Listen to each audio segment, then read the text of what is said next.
ಬರಗಾಲದ ವೀಕ್ಷಣೆಗೆ ವಿರೋಧ ಪಕ್ಷದ ನಾಯಕನಾಗಿ ನಾನಿವತ್ತು ಬಳ್ಳಾರಿ ಜಿಲ್ಲೆಗೆ ಬಂದಿದ್ದೀನಿ. ಮೊನ್ನೆನೂ ಕೂಡ ಚಿತ್ರದುರ್ಗ, ದಾವಣಗೆರೆ, ಇವತ್ತು ಬಳ್ಳಾರಿ, ನಾಳೆ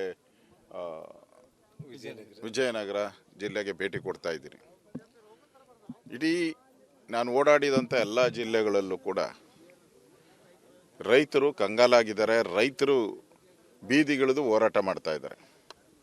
ಮತ್ತು ಹೊಲದಲ್ಲಿ ಹಾಕಿರುವಂಥ ಬೆಳೆ ಇಷ್ಟೊತ್ತಿಗೆ ಬೆಳೆ ಬಂದು ಕಟಾವು ಸ್ಟೇಜಿಗೆ ಬರ್ಬೋದಾಯಿತು. ಹೂ ಬಿಟ್ಟು ಹಣ್ಣು ಬಿಡಬೇಕಾಯ್ತು. ಎಲ್ಲ ಕಡೆನೂ ತೊಗರಿ ಇರ್ಬೋದು, ಜೋಳ ಇರ್ಬೋದು, ಇವೆಲ್ಲನೂ ಕೂಡ ಎಲ್ಲೂ ಒಂದು ಸಣ್ಣ ಮೊಳಕೆನೂ ಕೂಡ ಬಂದಿಲ್ಲ ಇವತ್ತು.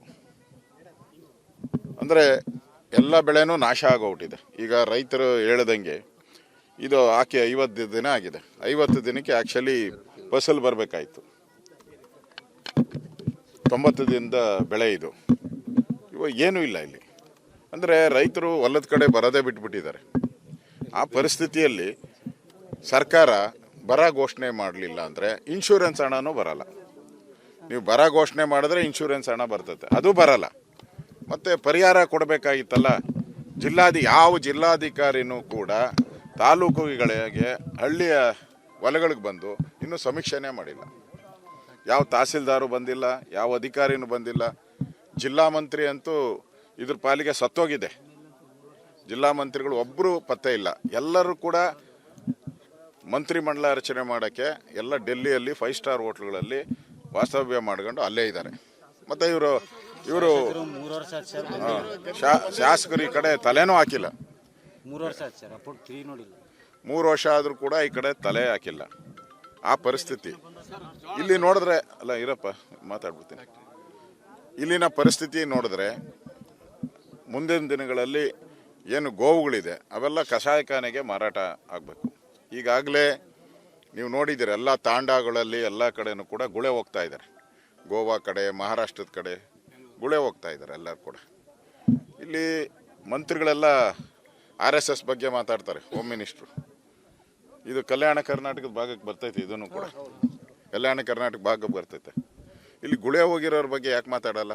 ಎಷ್ಟು ಜನ ಗುಳೆ ಹೋಗಿದ್ದಾರೆ? ಅವ್ರಿಗೆ ಈ ಜಿ ರಾಮ್ಜಿ ಯೋಜನೆ ಪ್ರಕಾರ ಕೇಂದ್ರ ಸರ್ಕಾರದ ಯೋಜನೆಯಿಂದ ಉದ್ಯೋಗ ಖಾತ್ರಿ ಕೊಡ್ಬೋದಾಯಿತು, ಉದ್ಯೋಗ ಕೊಡ್ಬೋದಾಯಿತು, 90 ದಿನ ಉದ್ಯೋಗ ಕೊಡ್ಬೋದು ಅವ್ರಿಗೆ.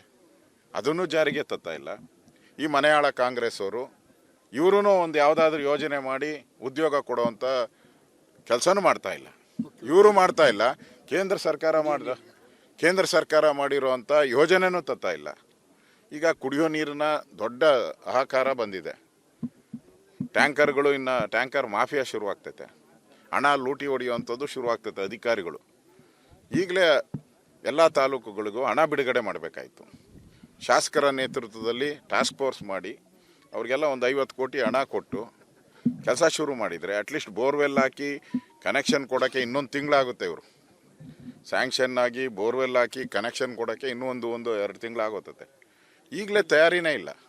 DK ಶಿವಕುಮಾರ್ ನೋಡಿದ್ರೆ ದಿನನಿತ್ಯ ಡೆಲ್ಲಿಯಲ್ಲಿ ಕಾಕ್ರೋಚ್ ಪಾರ್ಟಿ ಪ್ರೊಟೆಸ್ಟಲ್ಲಿ ಹೋಗಿ ಕೂತಿದ್ದಾರೆ. ಇಲ್ಲಿ ನಾವು ಈ ಜಿರಳೆ ಇಲ್ಲಿ ಹೊಲಗಳಲ್ಲೆಲ್ಲ ಜಿರಳೆಗಳು ಬಂದುಬಿಟ್ಟಿದೆ. ಈಗ ಹೊಲಗಳಲ್ಲೆಲ್ಲ ಜಿರಳೆಗಳು ಬಂದು ಆ ಬೆಳೆನೆಲ್ಲ ಹಾಳು ಮಾಡ್ತಾ ಇದೆ.